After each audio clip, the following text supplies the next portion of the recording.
Welcome to Making Conversations, a podcast from makers Gemma Millen and Robin Galway. Today we are making conversations with Goldsmith Tanya Ireland, who is based in Newcastle, County Down.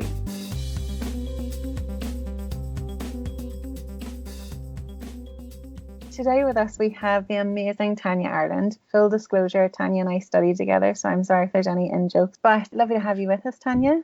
Thank you very much, Robin. Yeah, it's lovely to be back. Yeah, we'll get started. So can you tell us a bit about yourself, Tanya, and how you started off and your childhood and all those big questions? Yeah, it's very deep, so it is, Robin, to start.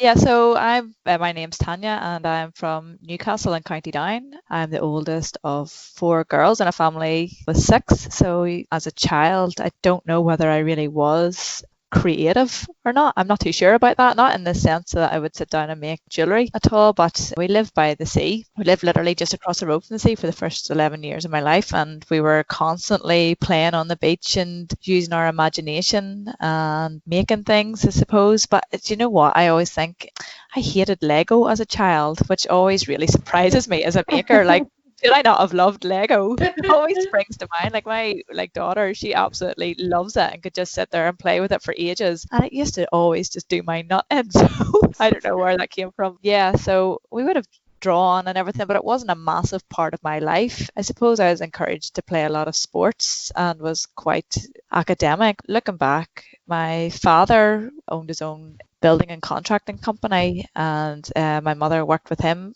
in the family business as well before she became a teacher. He was very much design orientated.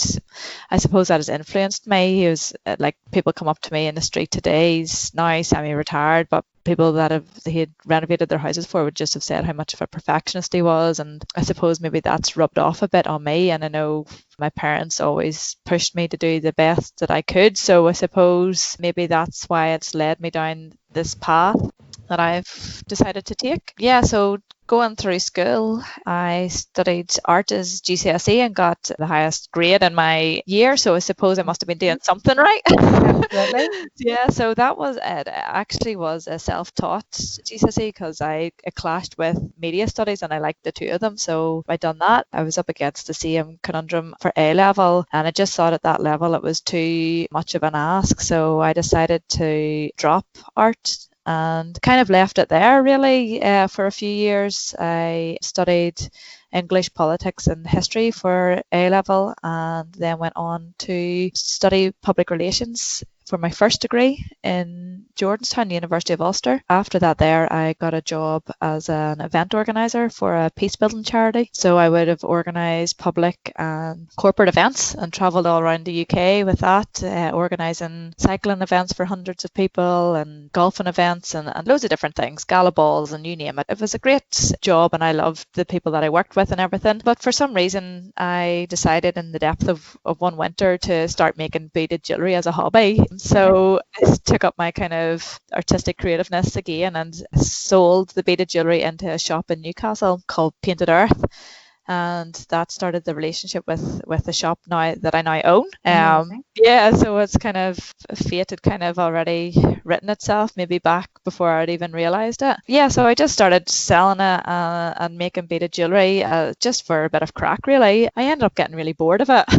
So I did. Yeah, I really loved, like, it just suddenly just really had this strange love for making jewellery, but the kind of beaded side, I did wire work and beads and all this, but it was like it wasn't enough. Like I was still craving something else, so I decided, it was just before the recession hit, that I would chance my arm and apply to go back to university. So everybody kind of thought I was a bit crazy because I had a good job and had a nice lifestyle, Monday to Friday 9 to 5, and then I would get like flown over to England to organise these events and down to Dublin and everything else. So I did have a good lifestyle, but there just was something missing. So I sold my car and got into university for the second time and really approached the university life in a different way from the first time. I think, well, my first degree was maybe like 6 hours maximum a week in lectures, and I kind of really felt lost in it. I just felt really lost within the lectures, the big hall of lectures, and and being expected to know what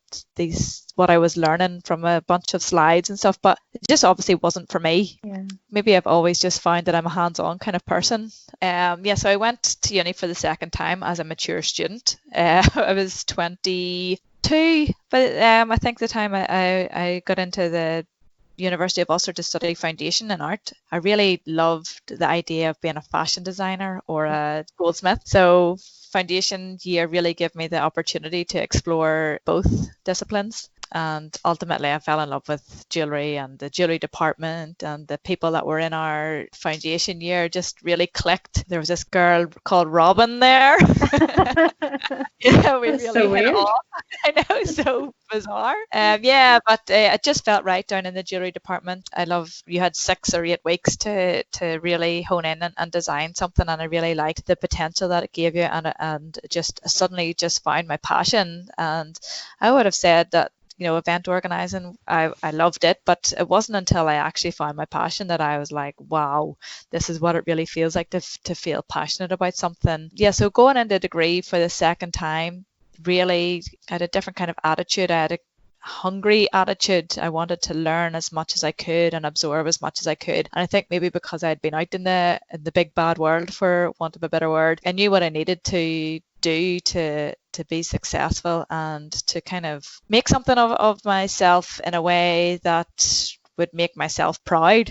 And I knew that bills needed to be paid and different things like that as well. So I kind of went in with an agenda really to really work hard. And like the first time round is, you're in the education system, it's assumed that you'll go to university, and it was great for studying and learning, like different life skills, whereas this time round was much more of a conscious decision. I didn't get any loans or grants to go towards fees or anything like that, so my fate was really on my shoulders to determine what way I came out of this and how I was going to get myself through it as well. So that's how I started my journey with jewellery.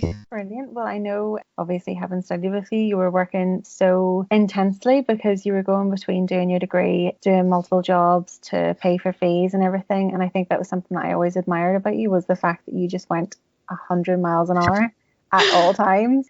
We were offered the opportunity to go to Finland, which we both took, which was wonderful, but it was so strange then living with you, and we're two very different people, and you put up with me well. You put up with me well, oh my goodness. But yeah, just even seeing you switch off from the fact that you had been working so intensely in so many ways, and just having that opportunity to sort of take a moment in Finland and do something completely different in how you approached your work and your making. Can you talk a wee bit about your Finnish experience? Yeah, just even with you saying that, I forgot that I had to actually switch off and relax a bit, chill out a bit. Yeah, I was just so used to working 7 days a week, as anybody knows in the creative sector, that a degree in applied art is at least 5 days a week if you can get into the studio for as long as you can. And then I was going home to work Friday, Saturday and Sunday between working in a bar and then having a job in painted earth. So it was mad. And then going to Finland was just an amazing experience, and I suppose I learned a lot from you. I would say if people were to look at us and our relationship, they would say opposites definitely attract just within our role. You're like so much more chilled out, whereas I was like a sergeant major,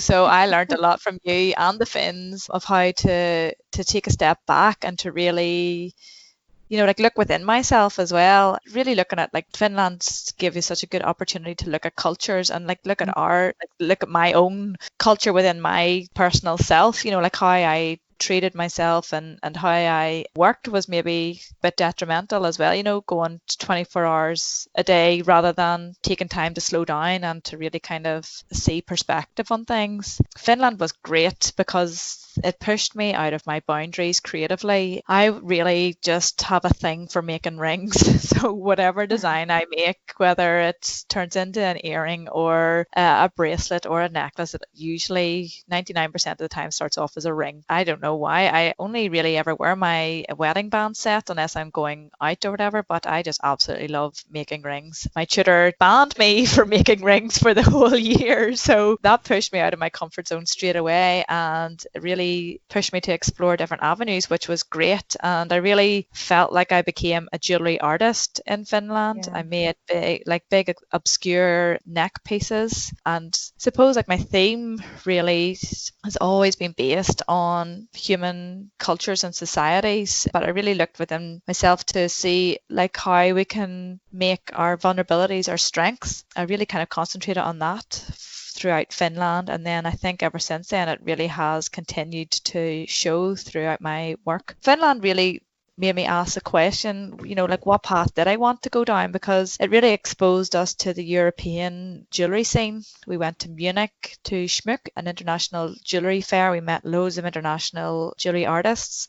We went to exhibitions that we wouldn't have been exposed to otherwise. Our university hosted a jewellery symposium where internationally renowned jewellers came and taught us for a week, and really pushed us to our limits as well, which was fantastic. And it made me think, gosh, I'd love to be an artist within the typical sense of making art just for me, and with the option to exhibit it, and to, not that there's anything wrong with it, but to live off grants in a way, or to live off just that would be like my kind of sole focus. Yeah, so it really made me question what I wanted to do, because I was so set in knowing what I wanted to do from the start that I hadn't really thought of other options.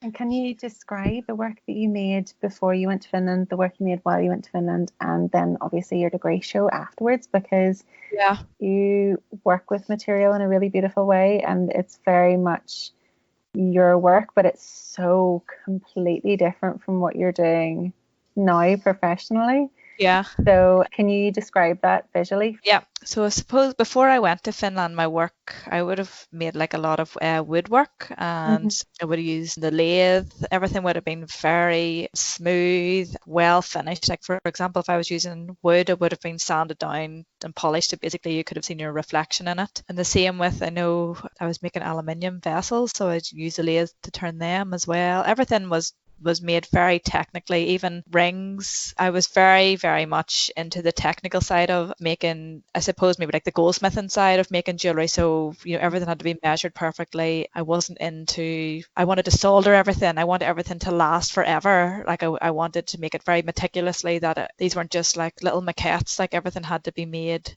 for a purpose, for a particular lifespan. So yeah, then I went to Finland and all that was thrown out the window basically, and I started working with plaster of Paris. And because my theme was kind of focusing on positivity and vulnerabilities, and is your cup half full or half empty, was my theme towards the end of Finland. I was working with plaster, filling up plastic cups with plaster and then slapping them together with a bit of wet plaster and making these really cool sculptural pieces, and then painting them like really bright colours and using really thick textile rope, I suppose, to hang them around your neck. I also was using rough cut stones and binding them together with thread. So the question was, what became the strength behind the piece? Was it this like real fine, delicate thread, or was it the hard rock? And it ended up being that the thread represented your vulnerabilities, but once you owned them and kept working on them, they actually ended up becoming the strength that binded you together. So I made like lots of brooches or pins with thread wrapped around rocks to hold them together. So yeah, so it definitely took a different turn. My work was a lot more loose, it was a lot more free. And then I suppose when I came back to Ireland, I had this like question of, right, what do I want to do? Like, and I had to really think about like what kind of lifestyle I wanted to live in a way. Like, did I want to live like a nomadic lifestyle, I suppose, in my head, like, did I want to travel around Europe and intern for jewelry artists, or did I really want to focus on my techniques and find goldsmiths to intern with or to work for, or whoever would have me basically to learn the skills? And I suppose, again, fate dealt its card on the way home from Finland. I suppose I'll share that story. I haven't really thought about it. So yeah, on my way home, I decided, I'm going to intern for a jewelry artist in Munich in Germany. I absolutely love Germany. And I found this artist was willing to take me on for the summer. And I decided I wasn't coming home to Ireland for the summer. So yeah, got to Munich and I'd paid my deposit and everything for the flat. And this is one of those things, guys, that you think will never ever happen to you. But I got to the address where the apartment was supposed to be and it didn't exist. So I had been royally scammed and had no money left. I had to give up my internship and come home. But yeah, it was absolutely crazy. I was fine. I survived. I suppose the people were supposed to meet me at the airport, and I had told them what I was going to look like. In hindsight, at least I wasn't kidnapped.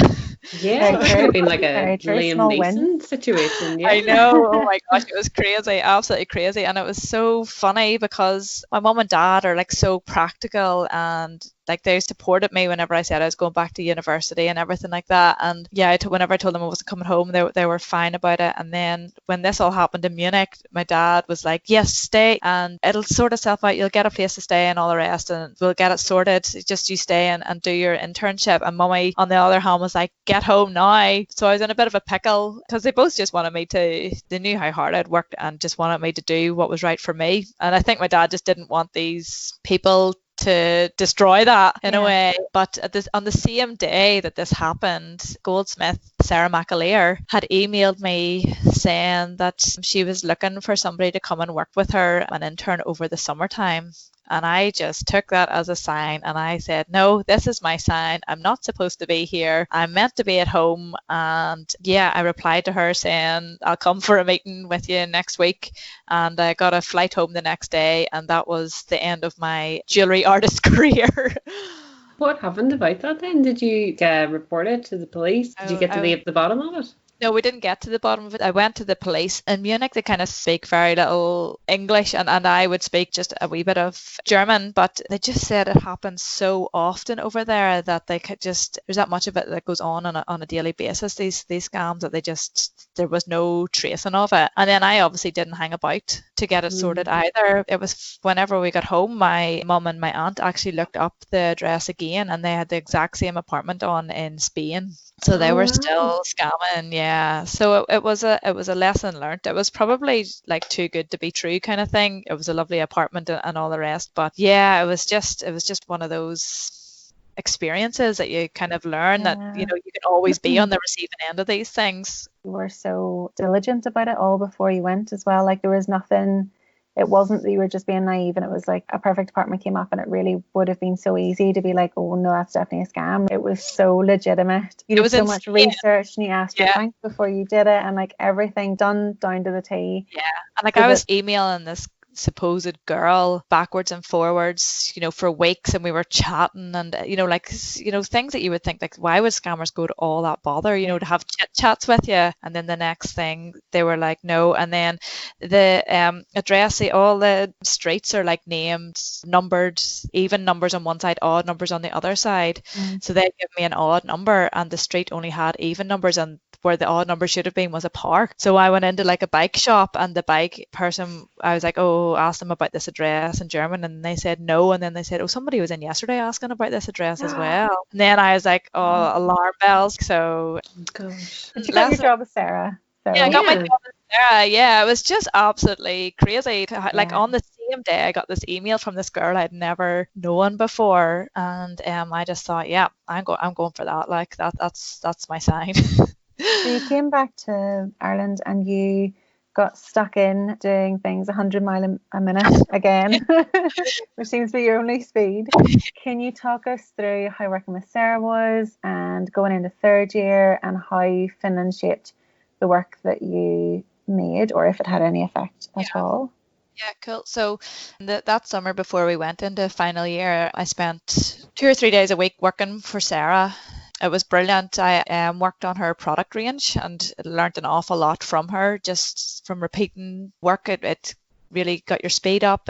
She was very thorough in her quality control. I learned how to solder multiple times and grew quite confident with that as well. And like you would have been maybe soldering like 10 joins on a box of one of her boxes or something like that. So I really learned a lot about keeping calm and breathing, and really learned like the technical process of soldering objects.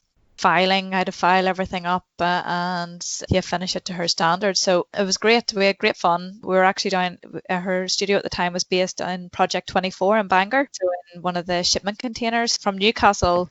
I was driving an hour and 20 minutes every day to get to work. So from one seaside town to another. So I'd never really been in Bangor before. I had no real reason to go because obviously I had the sea on my own side of the country. So yeah, it was great to see a different town. Her style would be different than mine. She is very much interested in the natural forms within frond leaves, and she did a heart range as well. So yeah, it was great. And then I seen how she worked with her clients to make one-off pieces for them. So I learned a lot from how she met with people and how then she went on to do her designs and pricing and things like that as well. So yeah, I can't really fault my experience there. I helped her set up for exhibitions. So that was really good. And she did a wee bit of jewellery art. She was probably the first jeweller I knew that had a 3D printer. So she was interested in printing in nylon. So she did a lot of work on that as well. So she was a busy lady too. She had her fingers in a lot of pies. So yeah, it was great. And I kept on that working relationship throughout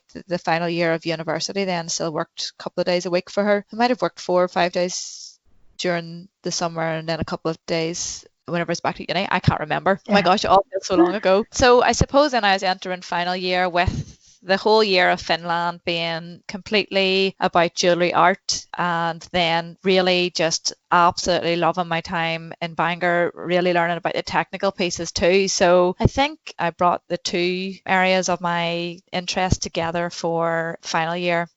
I think by this stage I had decided that I wanted to really become a goldsmith, in the sense that I really wanted to go down the technical route of, like, I really wanted to learn how to set stones, and I really wanted to make the settings, and really wanted to sculpt metal jewellery. That definitely was what I wanted to work with, was definitely metal. I also really enjoyed working with other materials in Finland, so I started to work with plastics in third year and really experimented with that. So again, my theme was really about the balance, the hierarchy of jewellery, and the balance, the reflection of that in society too, with regards to who is wearing the jewellery. And who knows whether you're wearing a diamond or whether you're wearing a Swarovski crystal? Who really does know at the end of the day? So I really played on this theme and had a lot of fun. Like, I bought jewellery, fake jewellery, some people might call it. It would have looked like a diamond ring, but it was just plastic, like a plastic diamond or a Swarovski crystal with like a plated, so a base metal, maybe like a brass ring that's been plated silver or gold to make it look like much more expensive than what it was. So I was playing with this whole sense of how do you know what's, inverted commas, real or not real. So I showcased my technical skills by making like a large cocktail ring, sat on a pedestal on my display for graduation, and then had it surrounded by all these what I called sweetie rings, so the pick and mix. So I had dipped all the shop bought rings in like a plastic and just made them very attractive to people to come and lift and play with, and really kind of made the table kind of interactive. Everybody trying on a ring, like everybody wants a ring to fit them, you know, like you go on holidays and you really want like the nicest ring to fit you on the stall, and it mightn't, but you still crave to own something from that holiday. Or do you want to take a piece of identity, create a sentiment behind the holiday by buying a piece of jewelry and things like that. So that was really what my end of year show was about. People want to take something away from it, and like, what's more affordable, the ring that's, I think maybe like £1,500 or £20 ring or £5 ring, whatever it was. What can people afford, and what does that say about them? Does it say anything about them? So yeah, it's kind of like, what do you put your identity on? Yeah. And so then once you graduated with a first, whoop whoop, what did you go on and do after then? What was your next step? My next step was to start my own business. I had already developed a jewellery range that's called Swings and Roundabouts that I now sell in Painted Earth, but at the time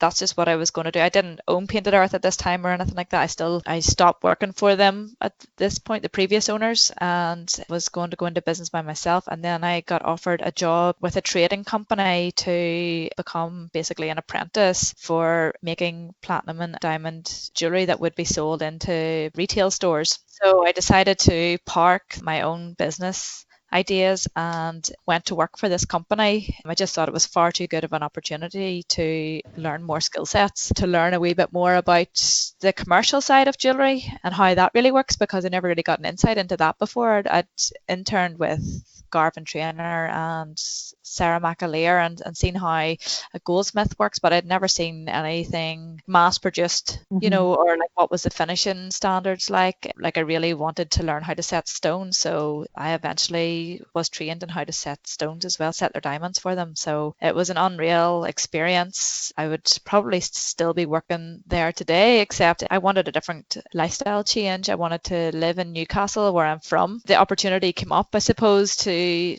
live and work in Newcastle when the previous owners of Painted Earth were retiring. They contacted me and asked, did I want to buy the shop? I jumped at the opportunity because I always eventually wanted my own goldsmithing studio, but this gave me the opportunity that I would have a shop front as well. And I love other crafts and I love speaking to people, and sometimes, as you know, Gemma and Robin, as a craftsperson, sometimes it can be quite isolating being in the studio and working by yourself all day. So I like to talk to people. I like to, especially when I'm inspired by culture and society as well. It's really important that I have some kind of insight into what's going on around me, kind of thing, and what people like and don't like, and different things like that. So yeah, I just thought this opportunity of buying a really well-renowned shop to sell other makers' work was really great, and to have a studio up above it was just a dream come true, really.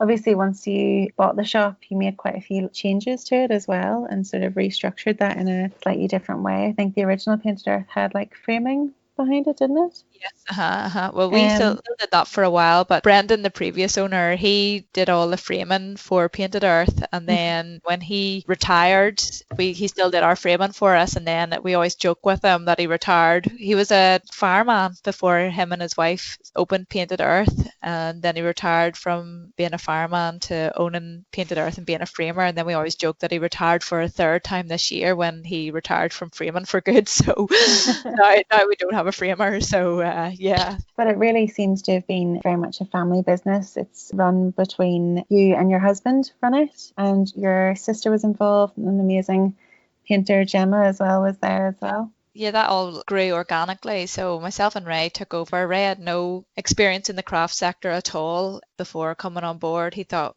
like we were mad taking this shop on, and he thought I was very happy in Belfast, and he didn't think I would want a career change, and I didn't until this opportunity presented itself. Yeah, I just thought it was too good to give up. So myself and Ray took over it, and we just absolutely love it. Orla came on board, my sister, and worked with us for a couple of years, and now she wanted to develop her career in a different way, so she left us just before lockdown actually. And yeah, we've got Gemma. She's amazing. She's a painter. She graduated in painting a couple of years ago, and she works with us 4 days a week. And yeah, we just have a really great relationship with our employees. Our ethos is to make everybody welcome, to make sure everybody feels welcome in the shop and enjoys looking around it. So we changed the layout of the shop. We just decluttered it a bit, for want of a better word. We just wanted to make it's such a small shop, so we wanted to just make it more spacious and more airy and more relaxed for people to come into. Yeah, so we've owned the shop for 4.5 years now, and we've made quite a few changes to it. But yeah, so we have the shop downstairs, and then I trained Gemma, became then a goldsmithing apprentice, and she now makes the product range that sells into the shop, which has been great, and another learning experience for me to actually have to pass on my skills and to teach somebody how to make, which was interesting. And it really does feel like such a lovely family vibe. So anyone who's listening who hasn't been down to Painted Earth yet, call in once it's all safe to do so. You guys are open again, aren't you? Yes, we're open 3 weeks now. We're going into our 4th week. So we open. Yeah, COVID was an interesting one. I suppose it gave us time to reflect on the business, and especially the jewellery side of it as well, like my side of the business, and see really what way we want to take that. It's really obvious when you've been into Painted Earth that you are incredibly passionate about supporting independent makers and local makers especially. Would you say that came from you being a maker yourself? Yeah, I think so. I definitely have a lot of experience in it, and I think from working in the shop previously and seeing maybe like what path it was going down before really made me want to turn it around and to really kind of reinforce the support of quality makers within Northern Ireland. Like I know there's quite a lot of people that do it for a hobby. We get inundated like every day with people contacting us or coming into the shop with their wares for us to sell, and it ranges from like quality that's probably too high end for us to things that are just too much of a hobby craft. And like no disrespect, and like that is great, and I fully support people to be creative, but I just find that if I'm not saying that people have to go to university or anything like that, but my thing has always been professionalism. And if you're coming to my shop for me to sell your pieces of whether it's ceramics or paintings or jewelry or photography or your cards, like I want you to present it to me in a professional way that you're proud of. Like I want you to have like the best paper, have your prints printed on the best paper, or your ceramics, I want you to, as pristine. It doesn't have to be clinical like Adam Frew's work. Like we've got Georgie Carrigan's work and it looks like it's just slopped together, but it is unreal. It's been done methodically, and that there's been a whole process to it, whereas you can tell if somebody's made that or they've just done it on their kitchen and they think they can make a bob or two out of it. Does that make sense? It does. I think as well there's an etiquette that isn't really talked about for how makers approach retailers like yourself, that there isn't necessarily a one size fits all for a lot of people. Would you explain your process then of how you curate this absolutely gorgeous collection of work that you have? I mean, do you set out with a theme at all? Yeah, so if somebody comes into our shop with wanting to sell their work to us, we would just first of all ask them to email images to us with a little like a small narrative about themselves and just basically their wholesale and recommended retail prices, or if it's sale or return, just basically the same thing, so that they know what they need to get from their work to make it affordable to them, and we know what price we need to sell it at to make it affordable for us to sell it. And that's basically it. And what we would do on a weekly basis is that we have a meeting, and anybody that's got in touch, we'll have a look at their work and see if it fits within our shop. So our shop will be very different compared to the likes of Craft NI's shop in the regards that we've got different clients. I suppose we've got a different target market, so we would have a mix of, we have a lot of locals that really support our shop, so we need to make sure that we are constantly rotating our products and our makers in a way that still excites them to come into the shop. And also we have a massive influx of tourism in Newcastle as well, just with regards to the sea and the mountains and the golf courses as well. So we've got one of the world's top golf courses in Newcastle, so a lot of our work is revolved around the golf course, which sounds crazy for like an art shop, but people come in wanting pictures. There's pictures and paintings of just this beautiful course with the sea to the left of it and the mountains to the front of it. It's just so idyllic. So there's a bit of what we might necessarily like, the customers might necessarily not like. So I personally like quite contemporary stuff, or maybe like a bit alternative work, but I wouldn't be able to sell it in the shop because I know what my customers like. They like a little bit of contemporariness, but they still love tradition. So it's that little mix that you want people to feel like they're a little bit out there, but it's still safe. And people just go mad for paintings of the Mourne Mountains. So that's why we couldn't have a picture of paint splashed up against a canvas with lines running down it, which would look absolutely fabulous, but people don't resonate with that in our shop. Yeah. So it's not, we don't really go on a personal liking as such. Yes, we have to we like it to an extent. Like we need to check the quality of it, that kind of way. But really, you kind of you always have to think of what would your customer like, and the price point as well. Like our price point, it's not too low and it's not too high. It's somewhere in between, if that makes sense at all. So yeah, so it's all that you have to take into consideration. And yeah, just some things you just know won't sell in the shop now. Like at the start, like we got in Adam Frew, for example. I'm sure he won't mind me saying this because we absolutely loved his work, but people just weren't prepared to pay for it in our shop. Really just so disappointing. And then at the end of it, we had to put a half price sale on it, and it went like hotcakes. So it did. And people were in the shop going, I can't believe this is going for this price. And I'm like, Well, you wouldn't buy it at full, so it just was a wrong location. That is all. There's nothing wrong with the design or anything like that or the pieces. And the same thing can happen to, a lower price item, like people don't value it as much. So if somebody came to us and we thought maybe their prices were too low, we'd be telling them to maybe, like, we think you could get a wee bit more for that, and it just makes the Yeah. whole thing worthwhile, and people value what they're investing in then. And so what kind of services do you offer upstairs? Because it's such a beautiful studio. Can you I'm so describe? bad, Robin. Well, yeah, actually, I really should have worded that a bit better. Sorry about that. No, you're totally fine. But yeah, no, because you've got such a beautiful studio, pieces of equipment that I've never seen or heard before, which I know you found out about through working on a more industrial scale. Could you tell us a bit about the services that you offer upstairs, your studio, and tools and equipment, like things that you just really love?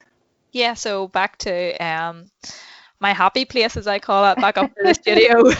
Yeah, so when we first opened or took over Painted Earth, I suppose, I opened the studio upstairs and had the basic equipment like a jeweler's bench, and that was it really. I always wanted a studio that had an area for a consultation area, as I call it, and a design area, and then a making area, and it all sounds rather princessy because not too many people have it, but the space upstairs just really allowed me to set out my studio in that way. So when you come up the stairs, I have a lovely leather suite with an old coffee table sitting at it, and then so I just like to have a comfortable area where people can come up and feel welcomed, and we can sit comfortably and design the piece, and then they can look over and see the actual workspace then within my studio. When I first opened up, I really thought it would take a couple of years for the goldsmithing side of the business to start, but word quickly spread like wildfire around Newcastle and the surrounding areas that there was a goldsmith in town, because there's not one that close to me. And yeah, people came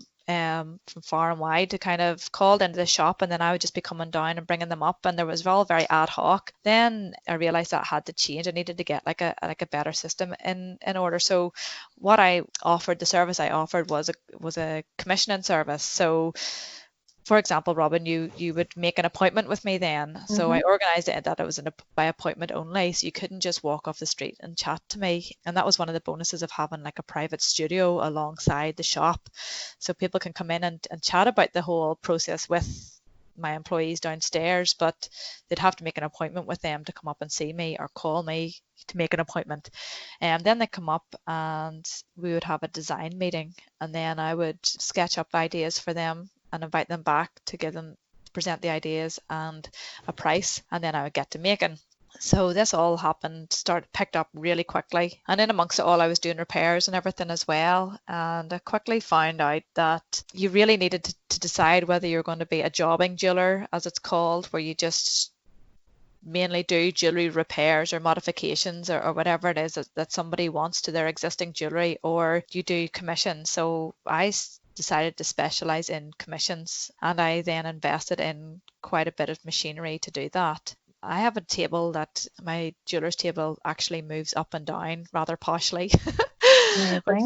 But most people's tables don't do it, but with the company I worked with, that's what they had, and it just really saves your back. And then I invested in a microscope and a Graversmith, it's called. So it's basically like a tiny hydraulic drill that's powered by an air compressor, and I used that setting stones in the company I had previously worked for as well. So that's how I was used to working. Like I was constantly looking under the microscope in my previous employment. So I really found it difficult to work just bare-eyed. I always felt like I was missing something, and I just absolutely would be lost without my microscope. Yeah, so they're probably the biggest tools. Then I've got a plating machine, because I don't know whether you've seen the range or not, but one of the ranges in Painted Earth is called Swings and Roundabouts. So I went back and just kept designing that from the university days, and it's just been a great seller for me. But it's a silver jewellery, and then I have options of gold plating it and rhodium plating it black, and then gold plating over the top of it again. So these are all processes that required a plating machine. So I've got a pretty big plating bath that rhodium plate in white, black and yellow gold then, and then I have a large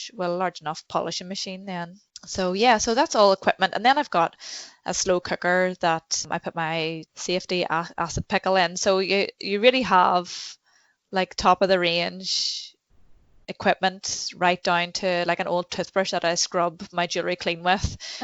So there is a nice range, and people come in and they love to see all of that, and they love to see the tiny drill bits that you use that are 0.6 millimeters, and they can hardly see the top of it, and then they'll start pointing and asking what's this and what's that and everything. So it's great for them to see where their jewelry is produced. So yeah, that's one of the services that was the main service I did for like the first couple of years of making. Would you have a favourite material to work in then? I mean, you seem to work quite a lot in silver. Would that be your preferred metal? Definitely not, Gemma. No. I love working in yellow gold and platinum. Would be my favorite. Yeah.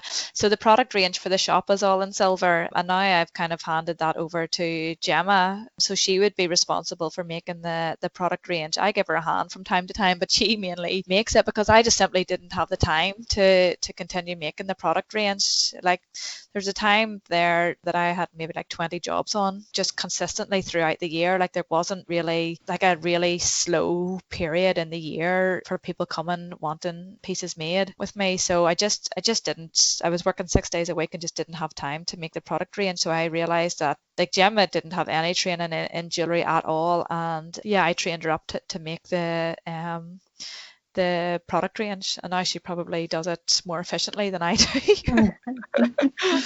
Obviously, your business has been affected by COVID because you've had to close down temporarily for lockdown.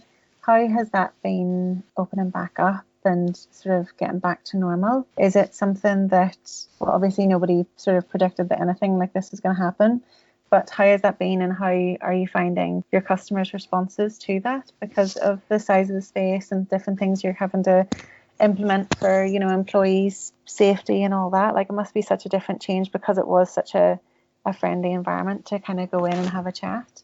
Yeah, well, I think maybe that was like one of our anxieties about coming back. Like we wanted to make sure that our employees felt safe and our guests still felt really safe and welcomed into the shop as well. Like we just didn't want this whole sterile environment to really affect our ethos of the shop. Yeah, we've got Perspex screens up, which don't really interfere with our visuals with customers. Beforehand, we would have been out on the floor a lot more, like chatting to customers, and explaining the paintings and things like that. But because our screens aren't too intrusive, we can just do that from behind the screens now. At the moment, we only let 4 people into the shop, but that seems to be working fine because there's not really, at one time, there doesn't really seem to be that more than really 4 looking into the shop. Yeah. My concern was that we aren't a necessary shop. Like you do not need to come into our shop. So unlike Tesco's where you're prepared to wait, my fear was that people wouldn't be prepared to wait to come into the shop. But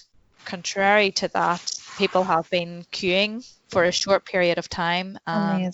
Yeah, and our shop works really well as a one-way system, and everybody has been respecting that, and people are just so good. Like people like expect to sanitize their hands, and some people take it a bit personally, like as if you're pointing out that they're the only one with germs, but like the whole world's in this together. So yeah, no, like everybody's been great, and the Gemma so far is the only employee that we've brought back, so she's been great. So she's felt, as far as I know, she's felt safe and secure, and because I know she was anxious before at the start of the breakout, so she's more than settled in. Like you would think that that she'd never been away. She's just great. So yeah, and then I suppose with regards to the studio, a couple of years ago, well, I had a daughter. I gave birth to a daughter about just over a year and a half ago. I always thought, like running my own business, I would just be 6 months on maternity leave and get just back into the swing of things and just kind of put her into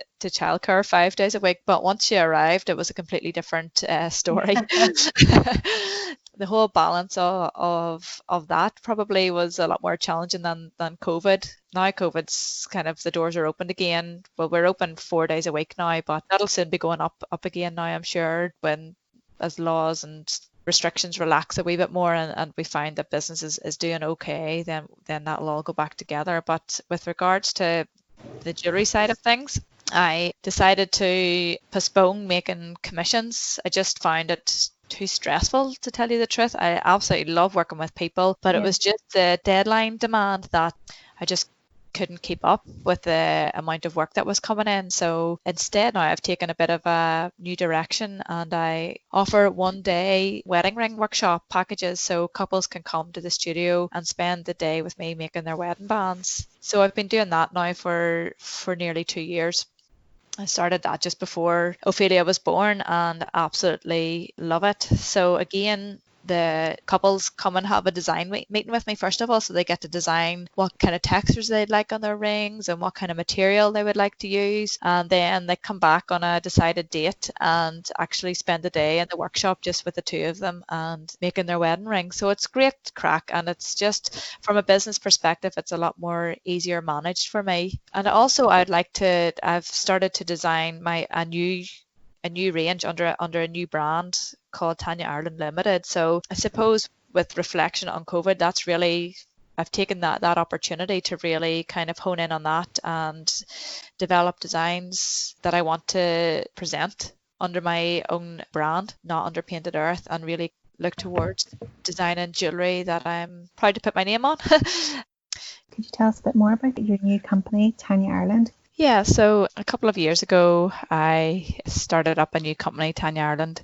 Limited, just separate from Painted Earth. I suppose with the birth of my daughter imminent, I took it as an opportunity to redesign myself as a maker. I've always aspired to sell my own designs or make my own designs. I didn't always want to make just one-off pieces for clients and working towards their briefs each time that I met somebody new. I've always thought that would just happen in the background. I didn't realize it would become so popular and so sought after that I didn't have time to make my own designs. So I just took the opportunity of Ophelia coming along and took that as an opportunity to take a break and to really look at what I wanted to do and to see how I could kind of reinvent myself by having that break away, because I found it very difficult. I was just like, my commission work was just snowballing, and it really was at the time no way out for me, and I loved it, which was great. But I just thought, right, if something that I want, if I want to design my own collections and create like a high-end range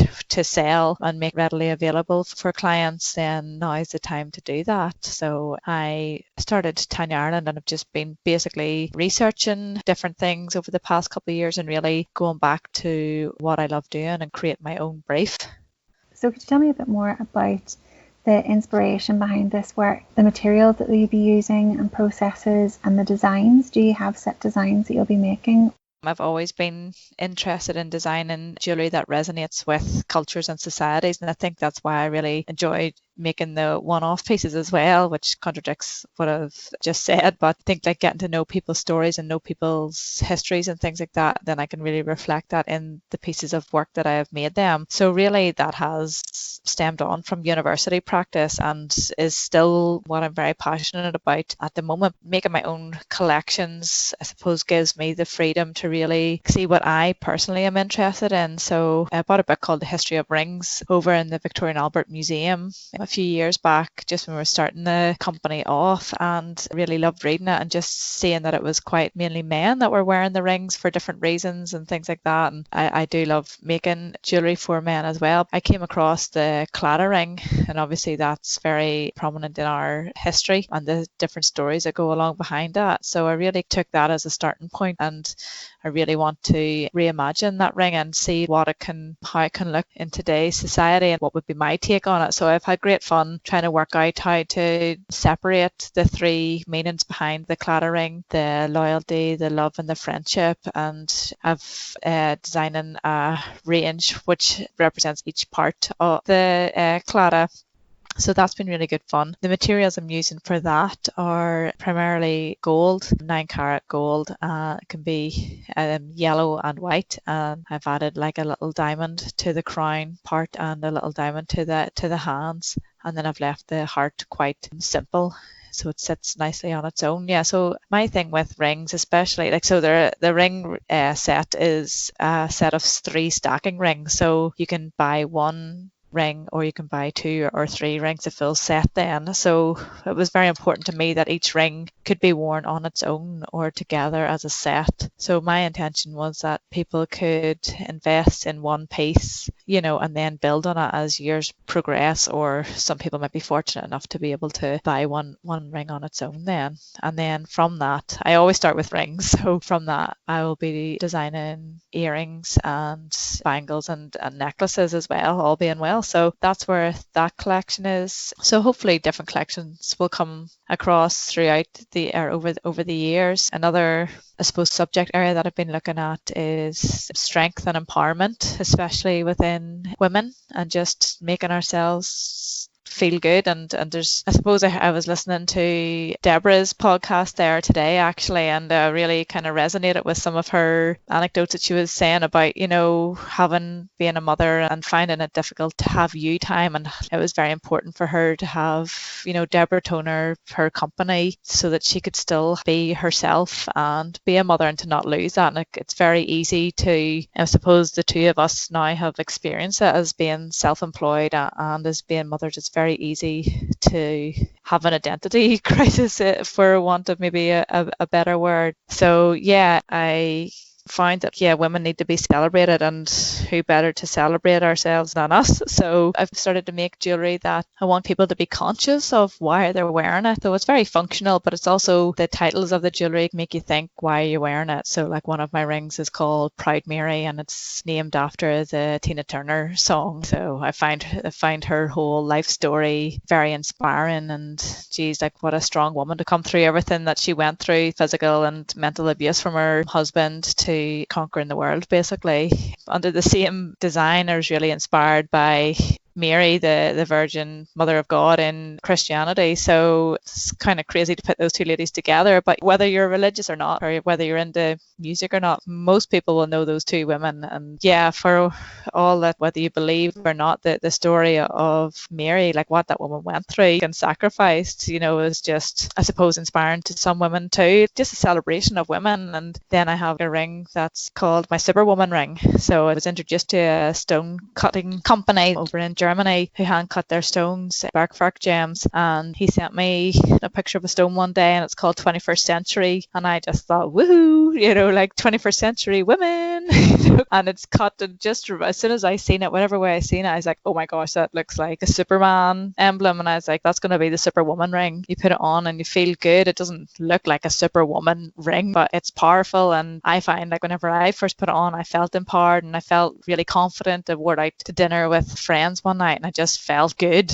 When you put something on, whether it's a wedding band or a chunky piece of jewelry, whether it's a necklace or earrings, you're putting that on for a reason, whether you are conscious to that or not. So I suppose maybe with my jewelry, what I'm doing is enticing people to become a little bit more conscious of their reasons for wearing jewelry. They are available to the public, but I'm still in the middle of building up my stock and going through probably testing rings wearability and sizing and just making sure the stones are set okay and everything like that. So I suppose it's a new way of making for me, because I'm used to making one piece and then going on to a brand new design again, and one piece and a brand new design. So now I'm really kind of thinking of, okay, what way would one person wear this and what way would another person wear this? I don't have the luxury of, like, I would always bring the clients in for a fitting, so then they can feel the ring and wear it, or the necklace or earrings, and look in the mirror and see how they feel with it before I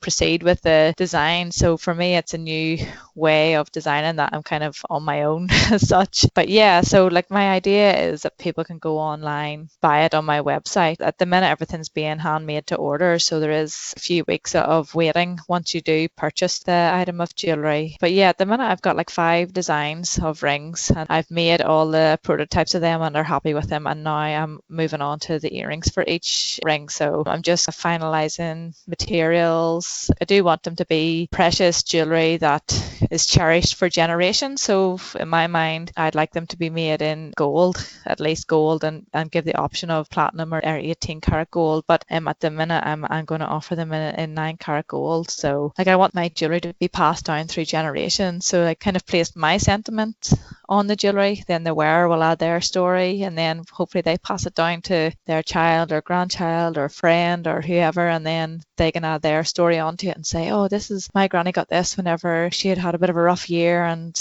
my granda bought it for her, or her sister got it for her, you know, like this wee symbol is a symbol of hands for friendship, and so on. So then they can't wait to get it whenever their fingers are big enough or their granny's ready to pass it on or whatever. So that's important to me.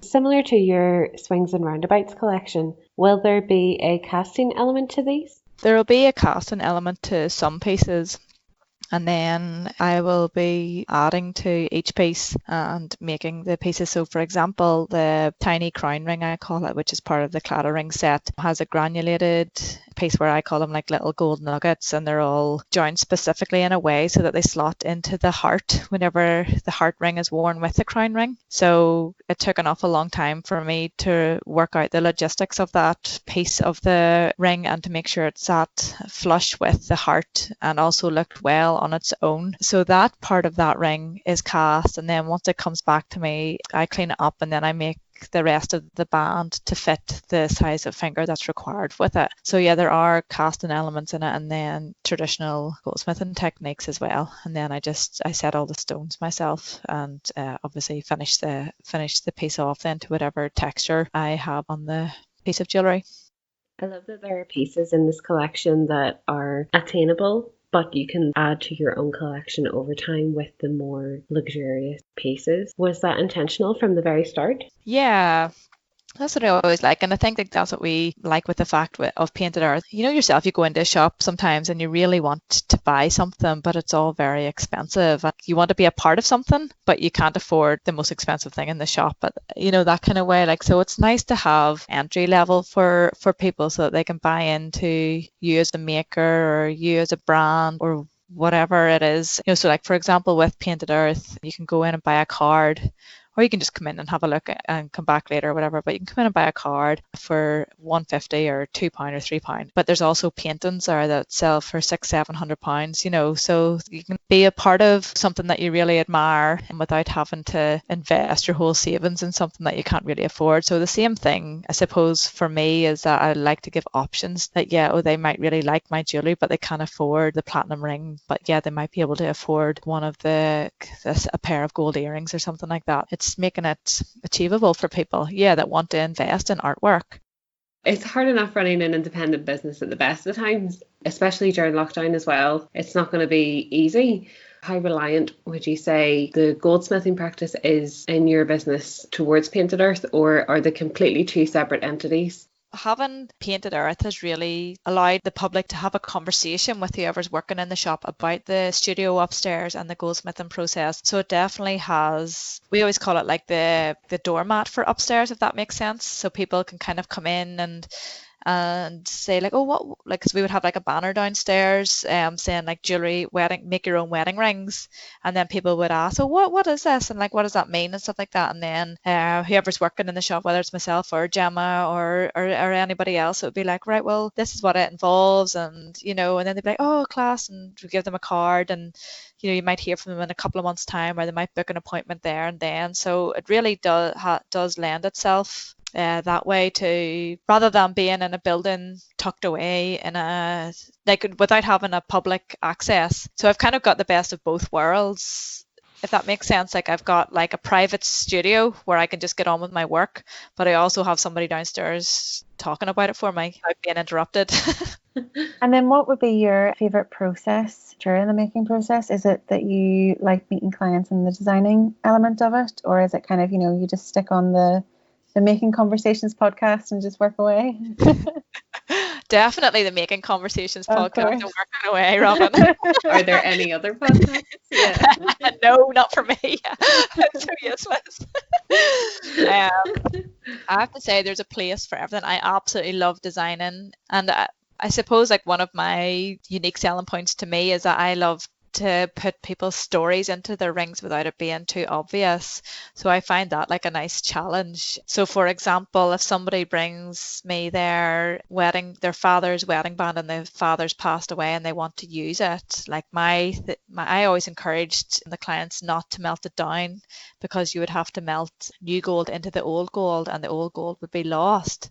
So I always like to make a feature of the sentimental piece of jewelry, and whether that was making the old gold into like wire and making that into the setting for the diamond or something like that to be set in, so that their father was holding their stone, or whether it was like making wee gold nuggets out of the old gold so that you could say, oh look, there's where my dad's ring is and this is my new part of my journey. So that's very important to me, and I love the kind of challenge of designing new ways that can be done with the clients. So I do love designing. I also love making. I love putting on music, or sometimes just love the silence and just really getting stuck into making.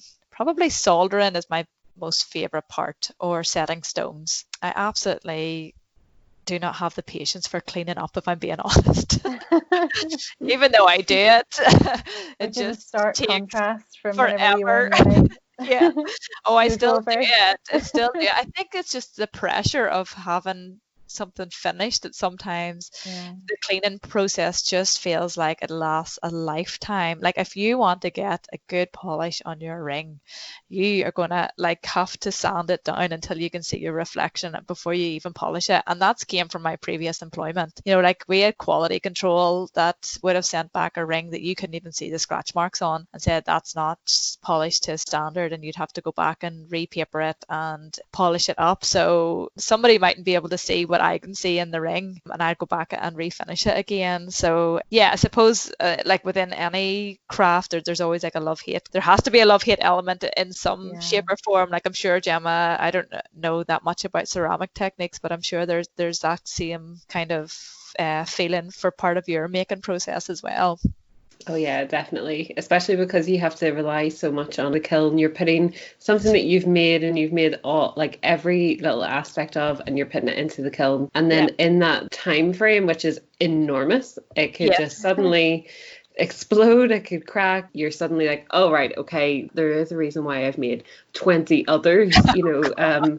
So you can't just put all your love and soul into one object, because it's the same. But so and the intensity of it is just overwhelming sometimes. I think it's the same with the cleanup. Then it's like, you know, you spent all this time designing and fabricating, and if you just don't get the cleanup right, like it just looks like rubbish, I think. So it's a nightmare. Why do we do it? I know. And so obviously you've taken a really unique journey to get where you are. When it comes to selecting new makers to join the shop or anything like that, what gets you excited when you see a piece of craft? You know, what are you like, oh, look at that, that's amazing, we have to have that? It's the maker's passion as well, you know, adds a lot to that. Like what really gets us going is that if we really, we have to buy into the maker as well as their product, especially because we'll be selling their product at the end of the day. So if we don't believe in the maker, then we don't believe in the product, and therefore it makes it a very difficult sell. And we just don't take somebody on that we don't necessarily, I don't mean on a personal level, like I don't mean like it has to be like a personal relationship or anything like that, but if somebody comes into us and aren't really interested in the shop but want us to sell their work, or like we don't mean like kissing our behinds or whatever, like, but I just mean you know, you have a respectful kind of relationship and you can feel their passion for their work, and their belief in their own work is very important.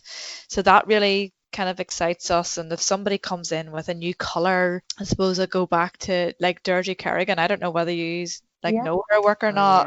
Like it's unreal. Like her colors excite me, you know, and her like blobby forms. Like I have like a certain cup in my house from her that I only use for coffee. Like it's too small for tea, you know, you need a mug for tea, but I'll have like a small cup of coffee in it and nobody else is allowed to use it. You know, that's fine. And like Ray, he has like a Castle Arch one that's like such a completely different shape than mine, and that's what he uses for his tea, you know, like, so there's different things, which is really good, that like really gets all of it, like Gemma, myself and Ray, like we've got like different opinions on different things. So like there's some things there, like we went down to showcase in Dublin and Gemma came with us for the first time, and it was really good because she's seen things that we wouldn't have looked at, and vice versa. She was like, oh my goodness, Tanya, are you actually gonna like bring that up to the shop? And I was like, yeah, I can really see that selling. And then like we would let her choose something too, and at the end of the day it's our business, but at the end of the day, like she knows the customers as well as we do. Yeah. So, and she's very much in tune with that, like, so yeah, there's so many elements, whether it's the making, the forms, the shape, the scale. Yeah, there's like the commercial potential of it as well, like, because we can't sell something that's too arty, Yeah. inverted commas, like, because that's not what our shop is about. Whether we would love to do that, but it has to, at the end of the day, like, it has to make money for us too. So And so would you have any advice for makers, either in terms of what you've learned as a maker or what you've learned as a shop owner? What do you think has been a really good piece of advice either you've heard or something that keeps you going whenever you're having like a really difficult project or something like that? I suppose with regards to, if for a shop owner, if anybody's thinking about going into retail as such, or for anybody that's going to present to a retailer, is to think with your business head and not your personal head. If that makes sense. Like, it's two different things. Like, you might create something that you really love, but who's your market? Like, who are you targeting with this? Is it tourism, or is it the art sector? Is it collectors, or is it something that you can see people drinking out of every day? If it's a vessel, or like jewelry, are you going to make like massive chunky heavy jewelry? How many times is somebody going to wear that? Or what's the expense of producing that piece of heavy jewelry? Or is it something lighter and more wearable? So is it exhibition pieces, or is it selling pieces? So I suppose that goes for a maker as well. Like, are you making consciously, or are you making for yourself, or are you making for a specific market? And I suppose kind of looking at that myself at the minute with regards to this new brand, Tanya Ireland Limited. And the reason I wanted to start it was because I wanted to make jewelry that I was creating the design process for, rather than always working towards a client's brief. I wanted to create my own brief and go back to the cultures and societies that really inspired me throughout my university journey, and I want to bring that into my work again. And what way am I doing that? Am I doing it by creating the big chunky neck pieces again, or am I going back to rings, or am I going to create a whole collection of jewelry? So these are questions you need to ask, because if you don't, I think you could spend your life not really having any direction and not really knowing where your work should be pointed to. Like, I don't think there's any right or wrong answer. If you can, like, I know, for example, that this COVID-19 gave me the opportunity to fill out grants. There's some people out there that are really clued in and experienced at applying for grants that allow them to create artistic pieces of work, or to go down that line that really supports them in that line of work. And then there's other people like myself who have very little experience in applying for grants, and I've never really taken the time to see what is out there, if I'm being honest. I just haven't had the time, because I know like grants application forms are absolutely intense and take a long time to fill out, and there's an act to it too. So I just haven't done anything like that in a long time. So I suppose my business always supported me financially as well, so, and my products always sold because I had a client that was buying them. Yeah, so I think that's my answer, is just to be conscious of who you are as a maker and what you are offering. You were saying earlier about fate had played a part and things turned out the way that they have due to other things that have changed in circumstances and things like that. Do you feel your business has changed much as a result of being, a new mum? Or do you think you'll have to change your business drastically because of COVID? Or, I mean, I know you're also doing this while starting a new jewelry line, so 100 mile an hour as per usual. Okay, so yeah, being a new mum really shook shook it up because I had never really considered it before. I didn't know the realities of becoming a mother was going to be like so demanding. In a good way, but yeah, it just meant that I had to seriously rejig the jewelry side of it, because I decided that I wanted to stay at home with Ophelia for most of the week. So Ophelia gets minded 2 days a week, and then if I have a workshop on, then Ray has her at the weekends and whenever I do the workshop. So that's how we work it as a family, which works great. I've really enjoyed the balance then of having 2 or 3 days at work and then either 3 or 4 days at home. And just for us personally as a family, we just felt that's what we could manage. We have a great team in the shop. So the girls, Orla at the time, my sister, was working for us as well, and Gemma, so they just were really, really great. And Ray does a lot of the behind the scenes accounts and cash flow management, and then I would really liaise with the employees in the shop. But I wasn't working in the shop at the time anyways. I was upstairs doing commissions. But then when Ophelia arrived, I just cancelled all my commissions. A few months afterwards, I just decided that they just weren't right for me at the time, even though they were a great income support for our family. We just had to make a life choice, a lifestyle choice. I think is very important too. You have to really think about like what way do you want your life. And I just kind of thought like in 3 or 4 years time, like she's going to be away to school, like, so if I want to, I can pick them up again, but hopefully this new business venture will succeed.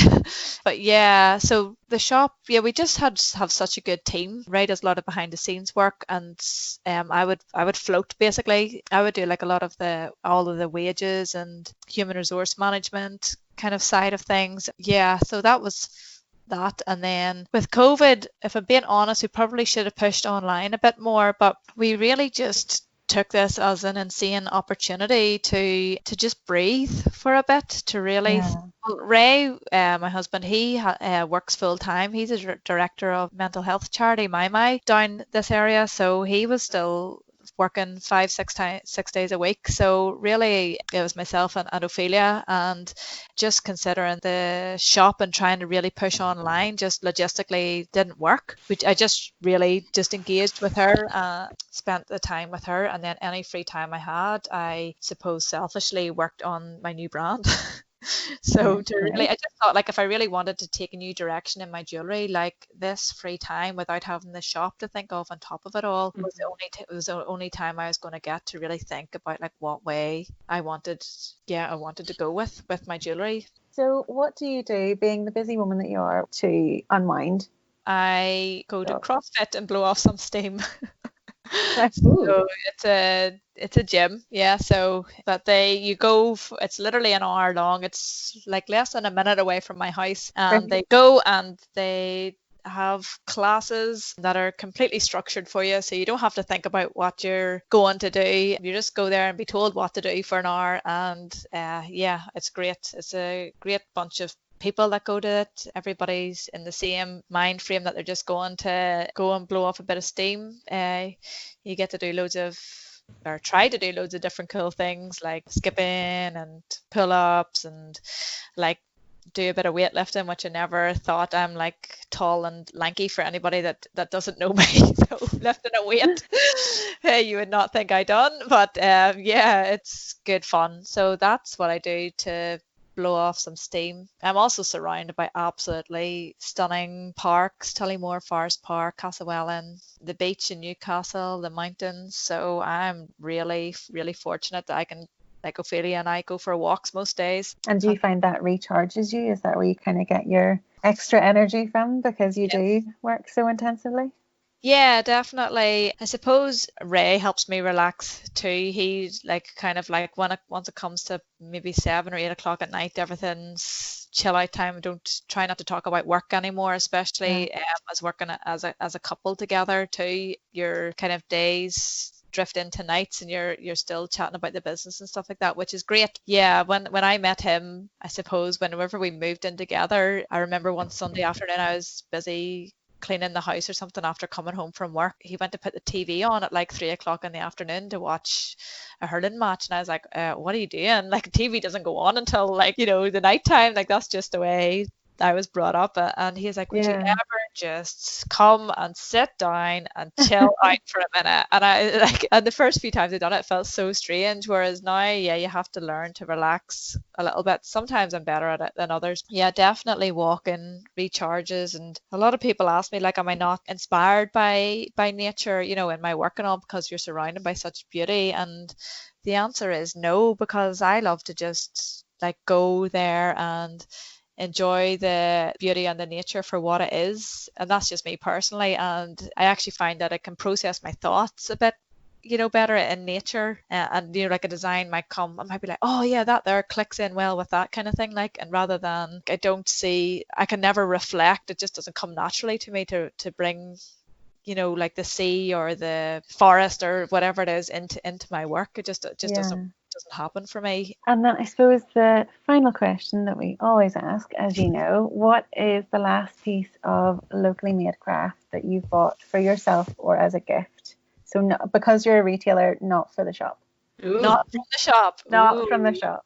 Oh, rage. I